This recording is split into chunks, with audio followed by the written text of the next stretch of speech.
Today is the application deadline for Ontario colleges.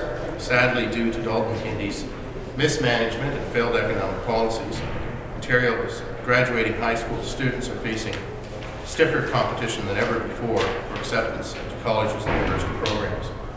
This year, in addition to competing with their peers, high school students have to compete with workers who have lost their jobs during the recession for those limited spaces. As a result of this surge of new applications, Ontario high school students who studied hard for 4 years to pursue a post-secondary education are at risk of being frozen out of college altogether. Due to a spike in the number of laid-off workers seeking retraining in a new field, Ontario colleges are now seeing the number of applications skyrocket. Some colleges, such as Northern College in Northwestern Ontario, where mining and forestry sectors have collapsed, they're experiencing an increase in applications by 47%. And despite clear signs that his second career retraining program would have a ripple effect on college enrollments throughout Ontario, the McGuinty government failed to plan for the surge in college applications that will result. The students who will not get accepted into college are going to be forced into a rough job market with only a high school education and limited workplace experience.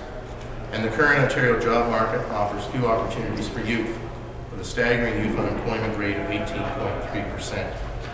We estimate there could be several thousand students left out in the cold. Under previous PC governments, we believe that all qualified students should find a placement in college or university. Dalton McGuintys' failure to plan has created a situation where too many Ontario high school students can neither find a job nor get an education. I'd be happy to take your questions. What should they do with the mature workers who want to get back into college? Should they be taking second place behind the younger students? Well, I mean, Mr. McGuinty is to blame for this unprecedented situation right now. I think it's the first time in a generation, in several generations, 30 years, that those young people that want to go to college may not have the opportunity to do so. At the same time, his failure to plan, his failure of economic policies has led to massive unemployment and people wanting to go back and retrain for a second career. If he had planned properly, he would have spaces today for both mature students and those who are unemployed. What about Longville? You're planning a second career qualifications are too tight, too hard to get into, not enough people will be able to get it. Now you're saying too many people are getting it, and it's squeezing out high school students. You're hard to believe on this issue. No, in fact, he wouldn't have moved on this issue if it hadn't been for our criticism and that of the third party. We still receive complaints in the second career, but if you listen to the minister, he's got 22,000 people enrolled, but he doesn't seem to have corresponding spaces for them in the colleges. And if he because of a failure to plan,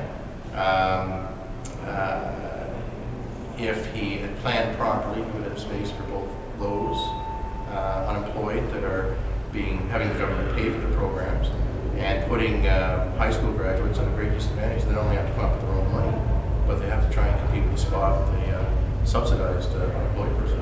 So you want, I hear you want to see more spaces in colleges. Do you have an estimate of how many spaces there should be? Well, we know in the short term in this crisis, there's going to be thousands of students who won't be able to find a place. As today is the deadline, it'll be a few days before we know the exact numbers, but it's certainly with some university or some colleges experiencing up to 50% more applications than last year, and 14.8% more applications across the board in the 24 community colleges. Clearly, there's going to be a crunch there. Plus, we have up to 22,000 second career people looking for a spot in our colleges. So clearly, if the government says that there's a capital space problem on the campuses, then I say open up some of the factories that are closed in our ridings, and some of the shops in the main streets, put some desks in, put some chairs in, bring back retired professors if you have to. This is a crisis, and the government, through a failure to plan, seems to have no plan at all to deal with this crunch. Have you talked to universities? Have they said you were going to have to be turning away thousands of students, or colleges? The colleges, yes, many of them have said that it's going to be difficult. I know Georgia College, in my own riding, has said they would like to open up an entire new campus to facilitate, and I've suggested to them, well, if you can't do that right away because they're looking for about $50 million, why don't we use some of the closed factories, of which there are many throughout the riding. I noticed that Georgia College's campus in Collingwood is simply a storefront anyway. and we have lots of vacant storefronts, and I'm sure they get a pretty good deal from landlords. So I don't think there's a reason at all, except for lack of planning and lack of economic planning, for the government to be turning away students.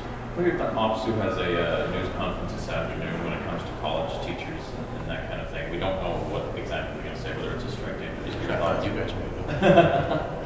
But your thoughts on that, as far as what's happening there right now? Well, I think first of all, I hope that Mr. McGuinty is using every means possible, both publicly and through the back doors, to encourage both sides to come to a solution. Come to an agreement. We have to keep in mind 2006, we had a 3-week college strike in which no one really won. We had the Oregon University strike last year, in which many students lost the ability for a summer job to pay for their education in the first place. Many of them took a year out of their lives. I know I had a young lad come into my constituency office and wanted to be a police officer because he missed all the deadlines because the university was on strike. That was a year lost in his life, and we had many more examples across the province.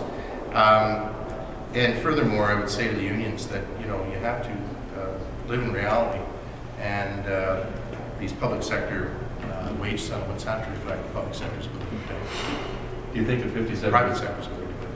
Do you think the 57% strike mandate is a sign for the teachers they really rather stay in the classroom? Well, I noticed one of the articles today and on a website that's been set up by one of the college professors indicating exactly that. It's only 57%.